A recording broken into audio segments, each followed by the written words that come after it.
Hey everyone, welcome to From the Depths. I'm Menti, and this is episode 228 of the Battleship Brawl Season 3 tournament. This episode, we've got the Kifaru by myself once more, going up against the S3E Iron Goliath by Conesian Emperor, which this vessel is on has had 9 battles, so no matter what happens after this one, it will be retiring into the Hall of Champions. And if the Kifaru loses, it will be retired, well, to the bottom, where it honestly kind of belongs. It's not the greatest of ships. I'm not very proud of that vessel. I fully expect it to lose here. Let's go ahead and get this underway.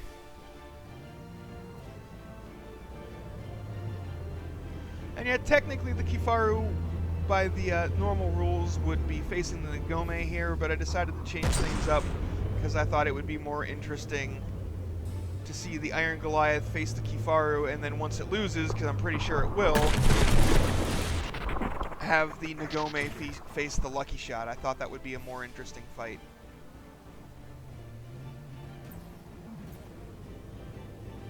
Of course, the Iron Goliath can't land any hits.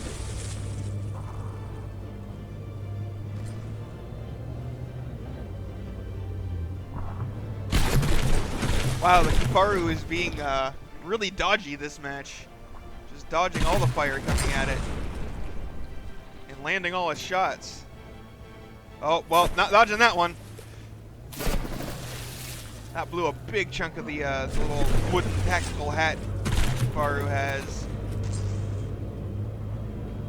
Oh, those are going to hurt. Oh, no, just more tactical hat hits. Wow, the Iron Goliath is losing a lot of health.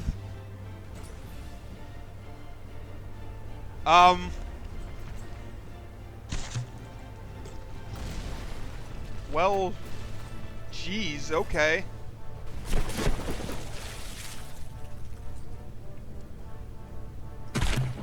I did not expect the Kifaru to perform this well, and oh, geez, it's going to hammer that gun as well. I fully expected the Kifaru to lose this battle, and it is doing quite well.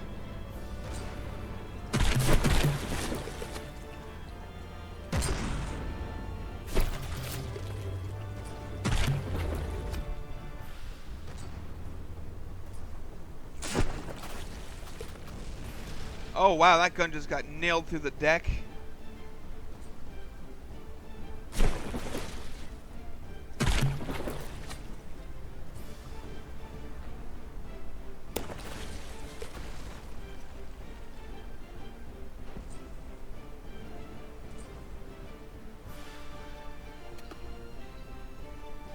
Okay, well, so this isn't going quite as I planned it. Looks like the Kifaru might actually win this. No, the Iron Goliath is defeated. Well, okay then. I did not expect that.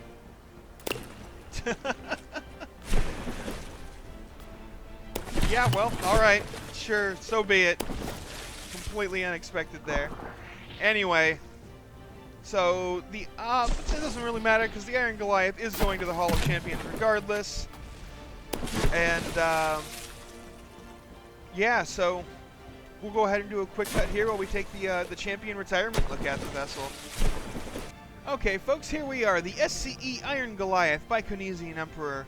As usual, a very nice looking ship. Has lifeboats on the side here.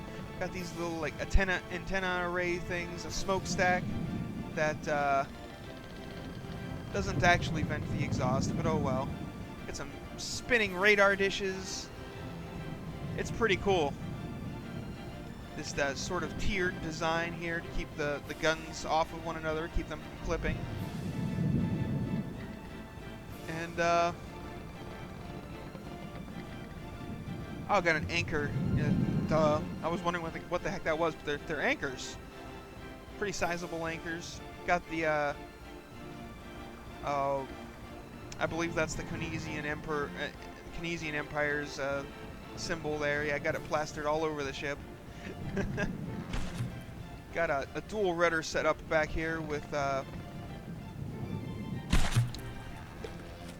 some more propellers in here. Yeah, there's some spin blocks there.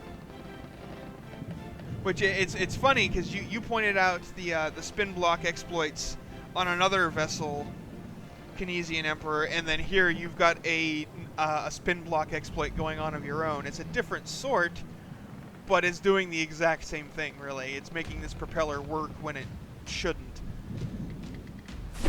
But yeah, I didn't have any rules specifically against that sort of thing that I can point to and say, hey, this is in violation, so yeah, you're not going to get disqualified for it either. Got these AA guns. Ooh, we can actually walk down here. Oh, is this thing entirely walkable? Oh, nice. The whole ship is walkable. Oh, well, then you get in there and you can't really go anymore. Okay, I want to actually go on a walk through this ship. Walk down in here. Got the engine room. Some piping. There's the exhaust going out of the hull. Some more exhaust there. Oops. Why can I suddenly not open this door? I open these other doors. Oh, I'm glitching up the wall. Wait, there weren't any other doors, were there? Oh, there it goes. I don't know why it wouldn't open before. That was weird. Hey, you can walk all the way around through this thing. That's pretty cool.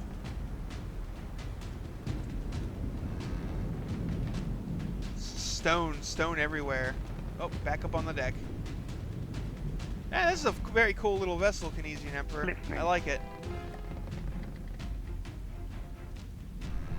Let's go ahead and get her moving. See how fast she goes. Not the fastest vessel. Not even close to the fastest vessel. We're doing 7 meters per second. Quite slow. But hey, it was good enough to get you into the Hall of Champions, so you know, what can can't really complain about that. And then uh-oh. I don't know the keys you've got for the turning. And if I stop holding down the key to go forward, it stops going forward. Trust controller. Hey, I found a typo. It says trust controller.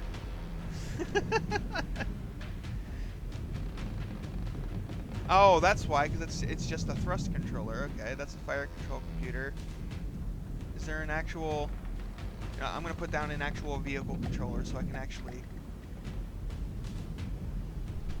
you know...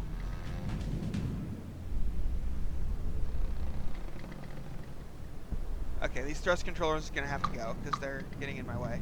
There we go. Alright, so yeah, and the turn rate is as expected, quite sluggish, but the rudders actually move. That's cool. Wow, that's really cool. I like that. I mean, they don't do anything because spin blocks don't have drag, so they can't actually help you turn. But the fact that they move is pretty friggin' cool.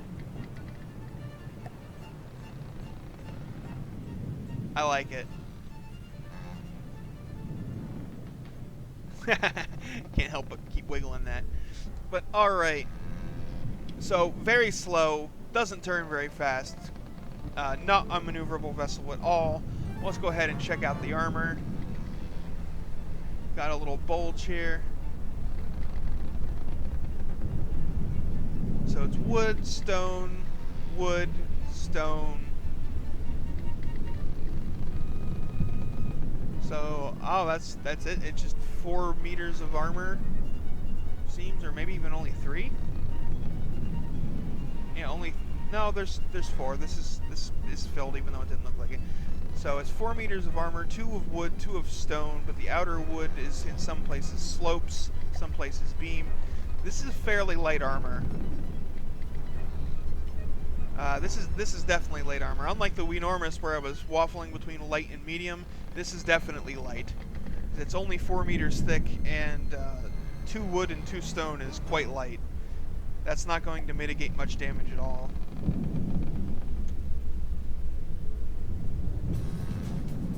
even 1, 2, 3, 4, 5. Okay, it's 5 meters thick here on the gun. 2, 3, 4. But it's only 4 meters thick on this one.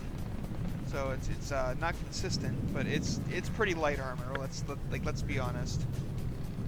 I mean, it's got a lot of stone to make the passageways inside that we were walking around in before.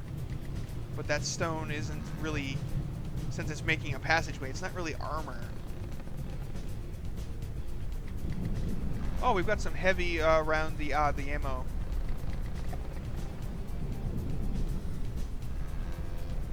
Wait, why are there wings here? Ah, just to make it look like a rack. Okay. Now, using those for aesthetic purposes is okay. But I was definitely confused by that at first. It makes it look like a rack. That's understandable.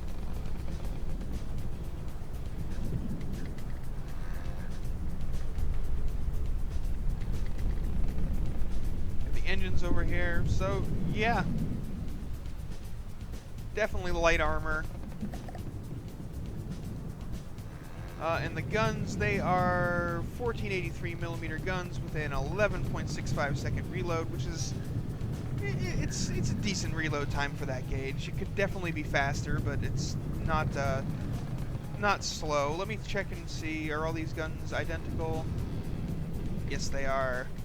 I believe they are. So I'm going to go ahead and grab the lowest one because that'll be the simplest to deal with. Go ahead and get that thing to stop. Load in the weapon test platform.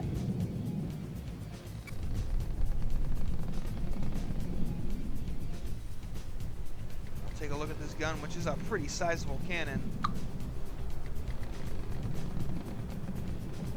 I can't get it to place.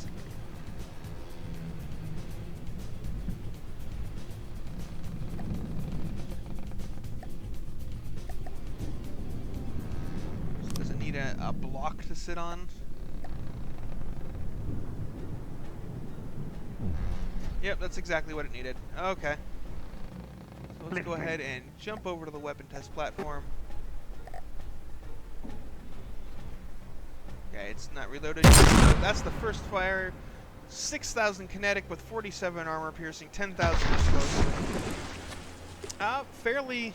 It's got a decent amount of explosive damage, but they're fairly light shells. I mean, it is only, what, 1483mm? So they are fairly light shells. Let's go ahead and clear the barrels, and then get an actual combat effective shot on the armor mock-up here and see how they do. There is 4 of them, though, so while they are fairly light shells, there's 4 of them, and yeah, completely blew off the sloped mock-up part. Didn't get through or do any real significant damage to the heavy armor behind it, but it did blow up that entire thing. So that is definitely something. Let's take a look at the Tetrising here. It looks like some pretty straightforward Tetris, basically the same way I do my guns. Yep, with 4 connections basically on everything except these outer pieces, but those are where gauges are.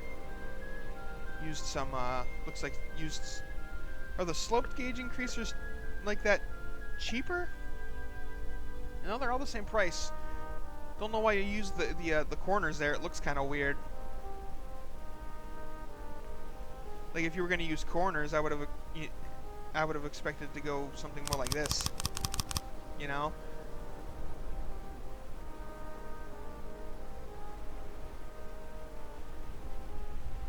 But anyway, pretty standard Tetris with just basically pods of quad connections going through the whole thing. Let's take a peek inside real quick.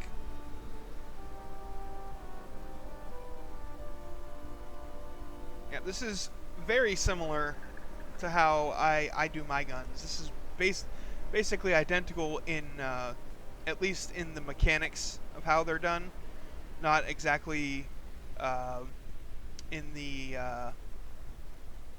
distribution, I tend to prefer heavier hitting guns than what these do, but yeah, you've got the four, you know, you autoloader here, autoloader here,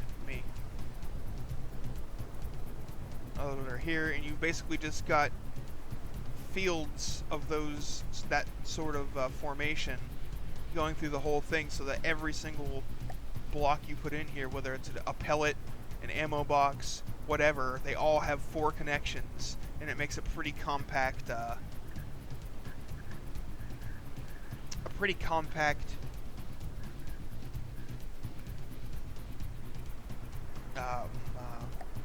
weapon. I still don't understand why those were put like that instead of, you know, like this. Like, if you're gonna use the corners, you may as well make it look like so that they actually fit into the space.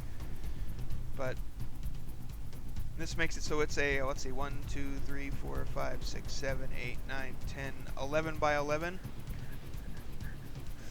which is a pretty sizable gun. How much did it cost again? I didn't look before. I have to get out of that menu to 30,305. So that's like 7,500 a gun, which is not bad. That's a pretty efficient weapon there. Oh, wait, why is the muzzle velocity of this one so low? I must have disconnected something, because that one has lost gauge. Oh, it's because I replaced them, and now there's... Oh, is that why they were placed like that? Is that why they were placed like that? Because that way you only have the connection touching one... Because the front end, the forward end of this block here, doesn't have a connection point on it. So that makes it so that it only touches one gun.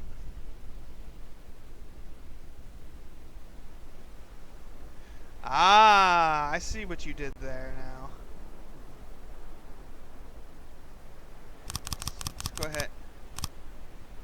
There, now everything should be back to normal. Yeah, there we go. Now, oh wait, no, there's still one. I didn't do it right.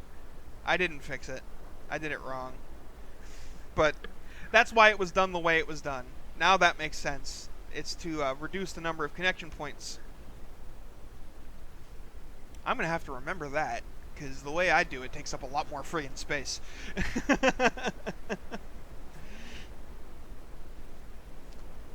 But yeah, alright, so if you think the Iron Goliath here deserves to be in the Hall of Beauty, go ahead and upvote the comment down below that says induct it.